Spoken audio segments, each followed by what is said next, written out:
Hello and welcome back to the Izo Gaming channel for another game review. Today we're taking a look at an action RPG, Greedfall. This one is a game that came out in 2019, being published by Focus Home Interactive and developed by Spiders. So I've actually already covered a game by Spiders previously, that being Technomancer. I decided to take a look back and that review feels like absolute cringe fuel, as I had no idea what I was doing regarding how I wanted to structure videos or balance audio. I'm sure there's still many of you who see my videos and feel that I haven't progressed much since then, but I would argue that there has been improvement. But we aren't here to review my channel, we're here looking at Greedfall. As far as Focus Home Interactive goes, they've been the publisher behind many games: Blood Bowl, Divinity, this one, not this one, The Cities franchise, Sherlock Crimes and Punishments, this one's actually another game that we've already covered on the channel, and a bunch of other action RPGs. I've heard of Focus Home being referred to as a AA or even a B studio. They're typically not on the same level of polish as a AAA, but they can still put some good stuff out. They also tend to have a little bit more support for their teams, other than what an indie dev can muster up, just due to resources. So let's take a look at Greedfall, so I can hopefully help you answer the most important question asked on this review series. Is this one worth it for you? Let's get into it.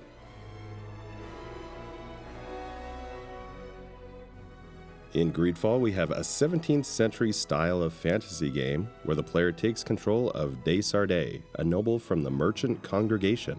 And so what is this Merchant Congregation? Well, it's one of the few factions that you meet in the game. As you can guess, the Merchant Congregation is a trading nation, and they use their money to get power to get money. They're ruled by a prince merchant, and are one of the few factions that you'll meet in the game, others being the Coin Guard, basically a mercenary order, the Bridge Alliance, who is essentially a science-based nation, Telem, a religious nation who actively seek to spread their monotheistic religion, the Nauts, a guild of navigators on the sea, and lastly, the Islanders, or Tir Ferdian. And this brings me to the next point. The game takes place on an island called Tir Ferdi, so the three main colonial factions, the Merchant Congregation, Telem, and the Bridge Alliance, all exist on what is called the Old Continent. However, the game will be taking place on the island of Tir Ferdi, which is home to the other major faction, the Tir Ferdian natives, and the other major factions have all set up colonies for various reasons. The Merchant Congregation, and by extension the player, are on the island looking for a cure to something called the Malachor, which is a deadly plague that's spreading on the Old Continent.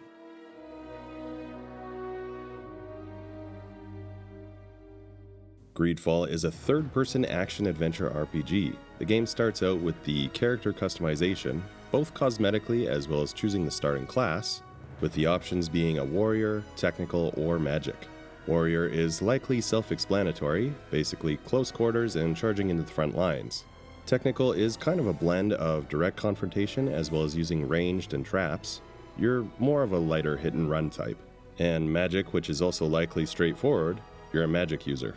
Now, it doesn't matter too much which class you take in the beginning, as it doesn't lock you out of any skill trees or anything like that, but it does give you an initial boost in skills relevant to the class. Alright, so this is an action RPG, let's talk about RPG mechanics. So you've got a few different trees here. There's an attribute tree, these are going to be your core stats. It's broken into strength, agility, endurance, accuracy, mental power, and willpower. Next up is talents. This is going to do things like unlocking special dialogue or give crafting perks or different interaction with things in the environment. The talents are separated into charisma, vigor, craftsmanship, intuition, lockpicking, and science. Lastly, you've got a fairly large skill tree which is broken into magic, technical, and warrior, as well as combination skills that combine two different types of skill. As you probably guessed from the skills, combat is mainly a mix of melee, firearms, and spellcasting. You've also got a fair amount of dialogue and dialogue choice in the game. There's dialogue that requires different skill-based checks, and you'll need to unlock certain things before speaking to a character, which has that check. Your dialogue choices can also lead to different actions, and actually different choices you make in the game will lead to different endings in the game. You can either just do it live, or there's a bunch of guides out there if you want to cheat yourself and force a specific ending. No judgment. You also have relations with the different factions, and you need to watch your reputation with them. Depending on which missions you do or actions you take, you can affect how they perceive you. We've got typical RPG inventories, a crafting and alchemy system, and an open world. The open world is broken into zones though, so when traveling you go through a travel loading area where you can adjust your inventory or pick your companions. Yes, there's going to be companions in this game as well. They're going to be unlocked as you play through and are tied to different factions in the game. You can also access a similar spot to the travel loading area by setting up a camp. When you reach a zone, the first thing you should do is locate and set up camp. Then you have a home base area to explore from, so you can craft, store gear, or swap out companions. Companions are mainly going to be there to help you out in combat, however they also speak up in different dialogue scenarios, or offer help in other ways. There's a main campaign and side quests, just like you'd expect from an RPG like this, and you can definitely dump a bunch of time into completing everything. Unfortunately, a lot of the side quests will be fetch quests, but this is fairly common with this type of game. As far as comparable games go, I want to bring up Technomancer again. We've got an RPG by the same dev here, and there's a lot of crossover. To get this out of the way quickly, yes, there's also setting differences. For one, Technomancer takes place on Mars, so obviously there's going to be differences here. That said, you do have a very similar companion system where you can bring 2 companions with you. As you play through, you're going to collect your different companions and then choose between which 2 you want following you around. They're going to provide some commentary as well as help in combat. If you haven't played Technomancer, it's pretty similar to games like Mass Effect or Dragon Age, where you collect a number of different companions and then choose who will actually follow you while you're out exploring and completing missions. In these type of games, as with Greedfall, you generally have some kind of base location where you can swap them out or just talk to them to build relationships. Another game that I felt has a similar vibe and style is Elix. Again, a different setting, but it does have a similar companion style and just the feel of the game. Technomancer, Elix, and Greedfall. They all have that, whatever the equivalent of Uncanny Valley is for dialogue. It's all presented well by the voice actors, but the writing is just kind of off in some ways. It's never enough to completely take you out of it, and it's just something that you have to get used to with a lot of focus home RPGs. But there's definitely a noticeable difference when comparing to a AAA game like, say, The Witcher or Mass Effect.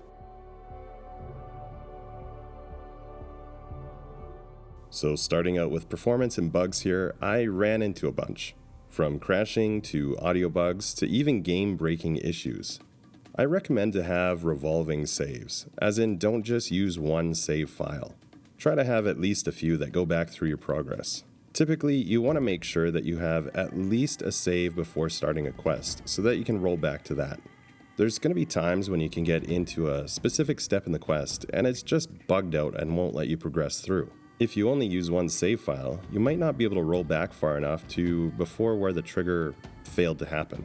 I tend to have a habit, especially with RPGs, to just have a ton of saves anyway, so this wasn't the end of the world, as I could just roll back to an earlier point. You have to redo some stuff, and hopefully you trigger the bugged out part. It's just something to keep in mind. I also had a fairly common bug where the voice dialogue just wouldn't play. Now, I call it a bug, but I don't actually know if this is a case of the game being bugged, or they just didn't record the dialogue, or maybe they forgot to include it in the game. Regardless of the cause, basically what happens is the background music and other sounds will continue to play, but no dialogue is going to play.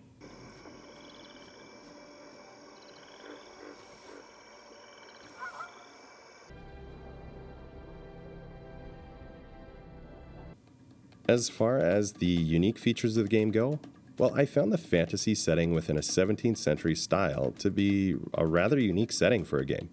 Usually these sort of fantasy games try to go for medieval or even an older style of aesthetic and equipment. The fusion of magic and firearms is actually pretty interesting, and I also appreciated the loading between travel areas where you can go and manage your equipment and companions. It's nice when you're traveling somewhere for a quest to be able to just stop and check and make sure that you've got everything that you need and the right companion selected. I also really liked and thought it was kind of unique that the companion choice does matter to some extent. They also do this in some other games, but I just wanted to bring it up because they do it pretty well here. In some of the dialogue sequences, you're going to have unique interactions depending on who you have with you. Sometimes these are just going to be throwaway lines, but it does help you to keep immersed and connected with the characters, instead of having just essentially an automaton bodyguard. I personally felt like the graphics were pretty good and holding up well today. One thing that I did notice while playing through though is that everything is brown or looks brown or has some brown filter. I've never really been a fan of this style in games, but that's going to be different between players. There's also not a ton of different environments. It all takes place on an island, so you have colonial cities, Tier 4 native villages, and wilderness. That's really about it. NPCs look okay, they certainly have that focus home RPG feel. Towns are going to have NPCs walking around, but they still don't really feel lived in or natural. I did think that the equipment itself looks really good, and I had a lot of fun creating my fantasy magic pirate aesthetic. As usual, just use the gameplay footage to decide if this is alright for you. Sound is okay. Nothing here is really going to be too standout. There is that usual weird or awkwardly written dialogue in certain areas, but that's typical focus home for you. Sound effects are pretty good for the most part, and the soundtrack has the right tone for the game though. I'll play some examples of the audio and dialogue so that you can decide for yourself how you feel about it. I have been told that you were named Legate. Congratulations. Those are great responsibilities for someone as young as yourself. But you will bring honor upon your family and the congregation. Of that I'm certain. And do know, in the future, we won't be shopping with them. Well, I should think not. Your master has apparently asked you to demand a second payment for this merchandise. That's right. He told me that their attendant seemed to be hiding something when he passed the order. And so he must have thought the guard would end up paying in the end, whatever he asked for. I'll be damned. And I'm the one they've sent to settle the affair. Sorry, Captain, it's nothing personal. I'm only following orders. Following orders. Yeah, we hear you.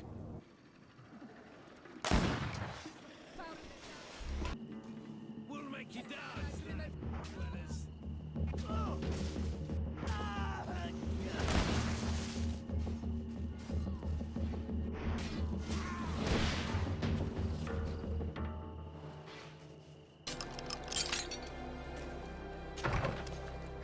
You know how much the Ordo Luminous dislikes the Knots. If they catch us here, I'm in big trouble. So we're at everybody's favorite part of the review, the subjective disclaimer.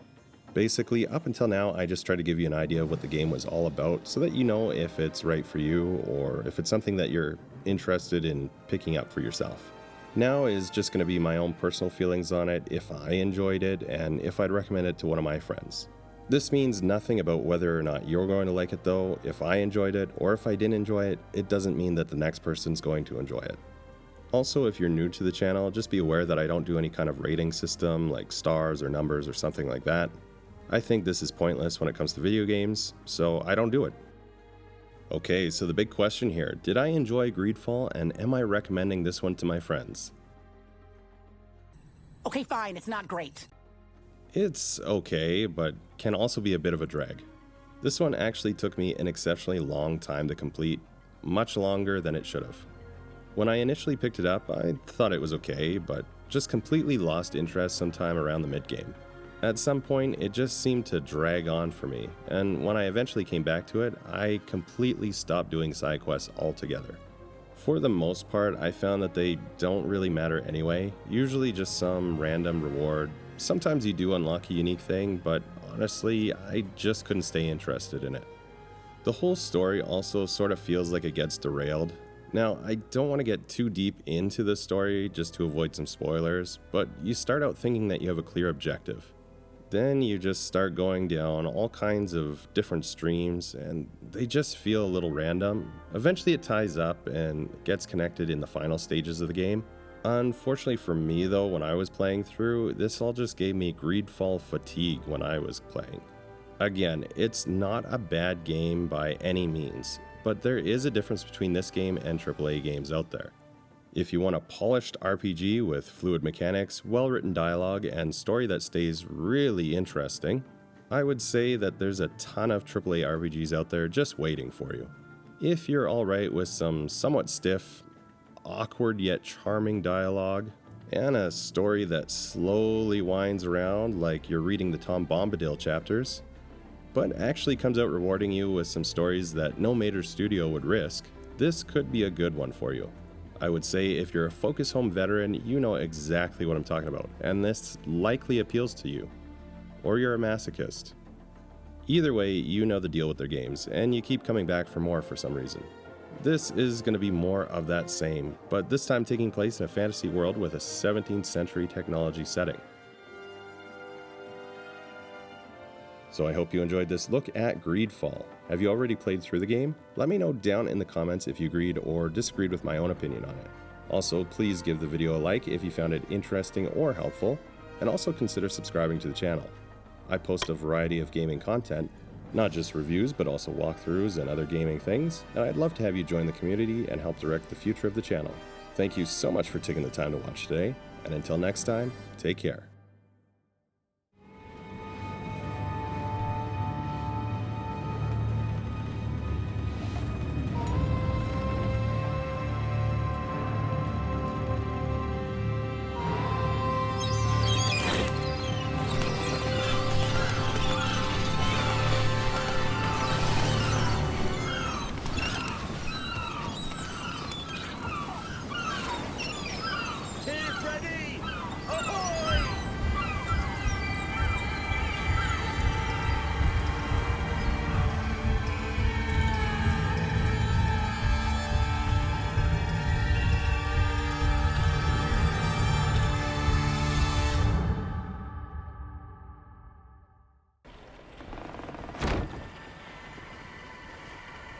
What a charming welcoming committee. Gentlemen, I am Constantine of House Orsay, your new governor. I have no idea what sort of ceremony you've prepared for my arrival,